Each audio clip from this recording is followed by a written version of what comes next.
Right now on Upfront.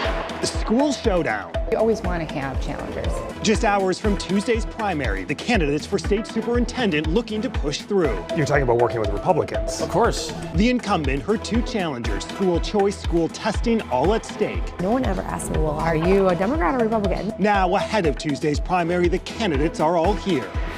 Budget battle. Republican lawmakers to get on board with this plan. The governor set to unveil his budget proposal before a joint session of the legislature Tuesday. The new details we're just learning, and Milwaukee County Executive David Crowley on what's at stake. Plus, that new GOP proposal to force Wisconsin counties to cooperate with ICE. Trump's tariffs. With the tariffs, U.S. Steel is going to be a real powerhouse again. The growing debate this weekend and the impact in Wisconsin. Kurt Bauer, president of Wisconsin Manufacturers and Commerce, with what business leaders are saying. And the big state Supreme Court debate right here. The details just moments away. This is Upfront with Jaron Jordan and political director Matt Smith. Hi, everyone. Thanks for joining us. 48 hours out from Tuesday's primary, the battle quickly heating up in the race for state superintendent. Three candidates running: the incumbent state superintendent Jill Underly. She's being challenged by Sauk Prairie Superintendent Jeff Wright and education consultant Brittany Kinzer. Kinzer raking in the cash, raising more than 3 times that of Underly and Wright ahead of Tuesday's primary. Our editorial partner, WisPolitics.com, breaking down the numbers. Kinzer, a big supporter of school choice, receiving the backing of those like GOP mega donors Dick and Liz Uline and Beloit businesswoman Diane Hendricks. This weekend, conservatives rallying around Kinzer, the state Democratic Party endorsing Underly, and the state's largest teachers union backing Wright. So who will advance to the April election? We grab coffee with the candidates to find out. The three-way race for state superintendent will be narrowed to 2 Tuesday. Two candidates, Sauk Prairie Superintendent Jeff Wright and education consultant Brittany Kinzer, challenging sitting superintendent Jill Underly. Why do you think you have two challengers in the race? Well, I think, you always want to have challengers. I think it's important so you can really hone your message and make sure that people are educated as to what the issues are. But yeah, it's a primary, so I'm hopeful, people will get out the vote. The governor hasn't endorsed in this race. He hasn't endorsed you. Should anyone read into that? Not at all. He didn't endorse the last time either. When I ran in 2021, there was a 7-way primary. I came out on top. He didn't endorse then either. So I assume after this, I hope he does, but if he doesn't, I understand that too. It is a nonpartisan position after all. I'm curious, what is your lane in this primary to win? Is it trying to siphon votes from supporters of Jill Underly? Are you coming from the same batch of supporters, essentially? I think my lane is a lot of people that are directly connected to schools. And so I hope it's a nonpartisan lane. You're talking about working with Republicans. Of course. The Republicans have the majority in both the Assembly and the Senate. We need to work with them. And I'm a superintendent in Sauk County, which is the most purple county in the entire state. And so I can't get anything done in that community without working with Republicans and Democrats, with faith leaders and business leaders. I get to bring them to the table all the time together. I've heard people say you're the conservative candidate in this race. Is that a fair label to put on you? I feel like everyone's like, what label can we put on her? Because some people are like, no, she's this, she's that. I'm like, I'm for the kids. Right? And so when I was a principal or a special ed teacher, and when I was interviewed, no one ever asked me, well, are you a Democrat or Republican? No, it was, they interviewed me based off of my skills. If you want to put me in a box, I guess I'm a moderate, but my issue is improving education. And so I will work with anyone, and we have to work with anyone that wants to put kids first. The issues span the state and the future of education, including school choice and how far taxpayer-funded vouchers should go. Kinzer, a longtime backer. Should school choice be expanded? Should any parent in the state be allowed to get a voucher and go to whatever school they want? So as I have been around, moving around the state, but going around the state and talking to people, so many families, right, have been talking about they want better for their kids. They're not getting what they want in their school district. But the majority of families are still choosing the traditional public schools, right? We have 800,000 kids, and only less than 5% are choosing, schools that are funded by vouchers.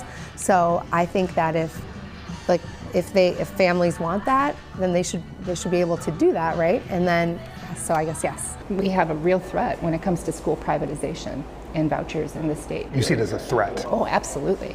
It is a threat.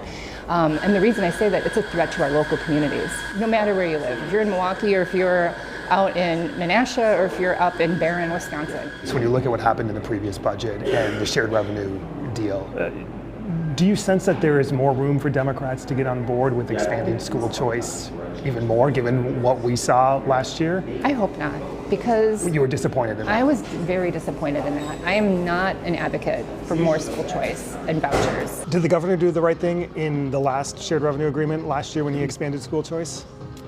You know, it's unfortunate that we see now we see schools that are outside of the public schools that have more money to spend per kid than our traditional public schools. That needs to be fixed in the next budget. So you're not a fan of expanding it even further? I'm not a fan of expanding the voucher system any further, no. Perhaps the biggest controversy surrounds state test scores. Last year, Underly, as state superintendent, changed the benchmarks, no longer aligning with the widely followed national standards known as the nation's report card. Critics, including her opponents, accuse Underly of lowering the bar for Wisconsin students. Some have said, and would you agree, that this was a way to make Wisconsin students appear that they're doing better than they actually are?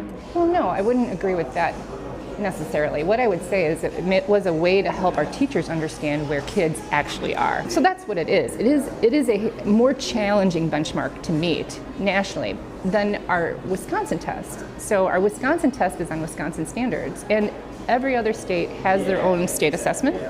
And they, in the past 5 years, a lot of states have actually went away from grading at the NAEP standard. There's some people who said you've lowered the standards. Yeah, and it's an election year, right? And people have to have something to stand up against when they're running for this office. But absolutely untrue. We did not lower standards. Would you do it again? Yeah, I would. Were you surprised the governor criticized the move? I think there was, again, just maybe he needed more information, but I feel like, honestly, when we look at it, it was what's best for kids. Do you want to see those reversed?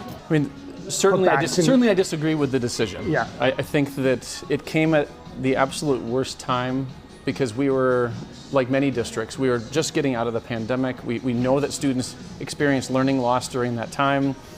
We changed a lot of the ways we were teaching. We put new supports in place. Every year we have to judge to see whether or not we are making progress. And after 3 years coming out of the pandemic to now all of a sudden change the standards and make them easier on kids.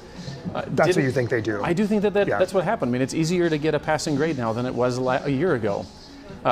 Lowering that standard right at the time we're trying to figure out if our interventions and our changes worked made it very difficult for parents to understand the competency of their kids and for teachers to understand exactly if their plans were working and our changes were working for kids. So then would you reverse the standards back to the federal standards if you became state superintendent? I certainly like to move that direction and then make sure that we have a consistent metric over time so that districts and teachers and kids know how they're doing. There's a bill going through the legislature that would reverse the standards. Would you wait for legislative action, or would you attempt to do it on your own quickly? I would hope to be able to do that at the Department of Public Instruction, because I don't think that this is the job of the state legislature. I think this is the job of educators. But I understand it's the dysfunction in the relationship and a lack of communication that's caused the legislature to try to jump in and address the state standards. Kinzer says the change is the reason she got in the race. You just, make it look like more kids can read. Kids still know they can't read, right? This isn't something that's good for kids. It might be good for might feel good for adults, but it's not good for kids.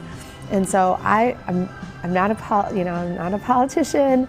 I'm an educator, and so I decided that kids deserve so much better, and why don't I jump in this, right? You were upset by that change. Oh yeah, I was really upset. I was like, I can't believe they did that. It's not what's best for kids. And we need to restore those high standards, and we need to focus back on teaching reading, writing, and math. You know that Jill Underly has said, well, we didn't lower the standards, we're just aligning with what some other states are doing. You don't buy that? No, I mean, we need to be aligned to the gold standard, our nation's report card. Yeah.